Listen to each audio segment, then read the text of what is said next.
ಈಗ ವಿದ್ಯುತ್ತನ್ನು ಬಳಕೆ ಮಾಡ್ತಾ ಇರುವಾಗ ಸೇಫ್ಟಿಯನ್ನು ನಾವು ಆಚರಣೆ ಮಾಡ್ಕೊಂಡು ಹೋಗಬೇಕು. ವಿದ್ಯುತ್ ಬಹಳ ಪವರ್ಫುಲ್ ಇರ್ತಕ್ಕಂಥದ್ದು ಒಂದು ಮಾಧ್ಯಮ.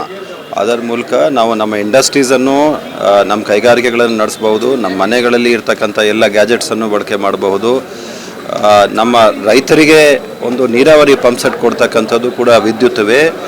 ಆದರೆ ಅದನ್ನು ವಿದ್ಯುತ್ತನ್ನು ಬಳಕೆ ಮಾಡ್ತಾ ಇರುವಾಗ ನಾವು ಒಂದು ಕಾಷನ್ ಮತ್ತು ಪ್ರಿಕಾಷನನ್ನು ನಾವು ವರ್ತನೆ ಮಾಡಿಲ್ಲವಾದರೆ ಅದರಿಂದ ದುರ್ಘಟನೆಗಳು ಆಗ್ತಕ್ಕಂಥದ್ದು ಕೂಡ ಸಾಧ್ಯತೆ ಇದೆ. ಅದನ್ನು ನಾವು ಕಾಪಾಡ್ಕೊಂಡು ಹೋಗಬೇಕು. ಸರ್, ವಿದ್ಯುತ್ತನ್ನು ಈಗ ಖಾಸಗೀಕರಣ ಮಾಡ್ತಾ ಇರುವಂಥದ್ದು ಈ ವಿಚಾರವನ್ನು ಏನು ಹೇಳ್ತೀರಾ?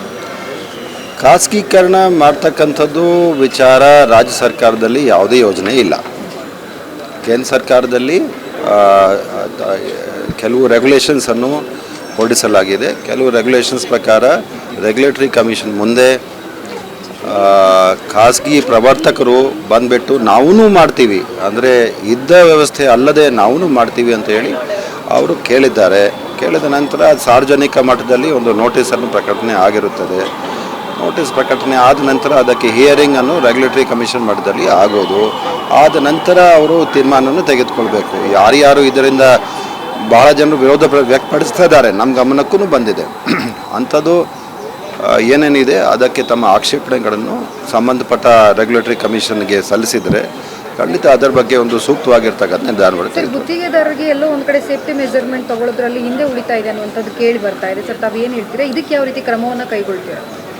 ಗುತ್ತಿಗೆದಾರರು ಕೂಡ ಈ ಕಾರ್ಯಕ್ರಮದಲ್ಲಿ ಭಾಗವಹಿಸಿದರು. ಸೇಫ್ಟಿ ಮೆಷರ್ಸ್ ಸಲುವಾಗಿ, ಎಲೆಕ್ಟ್ರಿಕಲ್ ಸೇಫ್ಟಿ ಸಲುವಾಗಿ ಅವರು ಕೂಡ ಭಾಳ ಸಕ್ರಿಯವಾಗಿ ಭಾಗವಹಿಸ್ತಾರೆ. ಅವರ ಪಾತ್ರ ಭಾಳ ಪ್ರಮುಖವಾಗಿರ್ತಕ್ಕಂಥದ್ದು. ಅದನ್ನು ಅವ್ರಿಗೆ ಪ್ರತಿಯೊಂದು ಕಾರ್ಯಕ್ರಮದಲ್ಲಿ ಅಥವಾ ಪ್ರತಿಯೊಂದು ಚಟುವಟಿಕೆಯನ್ನು ಅದು ಇನ್ವಾಲ್ವ್ ಮಾಡ್ತೀವಿ.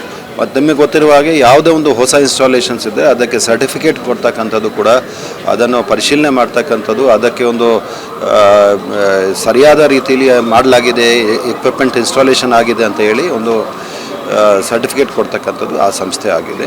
ಸೊ ನಮ್ಮ ಸಂಸ್ಥೆ ಎಲೆಕ್ಟ್ರಿಕಲ್ ಇನ್ಸ್ಪೆಕ್ಟರೇಟ್ ಸಂಸ್ಥೆ ಏನಿದೆ ಅದನ್ನು ರಾಜ್ಯ ಸರ್ಕಾರದ ಒಂದು ಅಂಗವಾಗಿದೆ. ರಾಜ್ಯ ಸರ್ಕಾರವು ಅದನ್ನು ಮೇಲುಸ್ತುವಾರಿ ಮಾಡಿ ನಡೆಸುತ್ತದೆ. ಈ ಕಾರ್ಯಕ್ರಮ ಕೂಡ ಅವರ ಇದರಲ್ಲಿ ಸಹಭಾಗಿತ್ವದಲ್ಲಿ ಮಾಡಲಾಗಿದೆ. Thank you.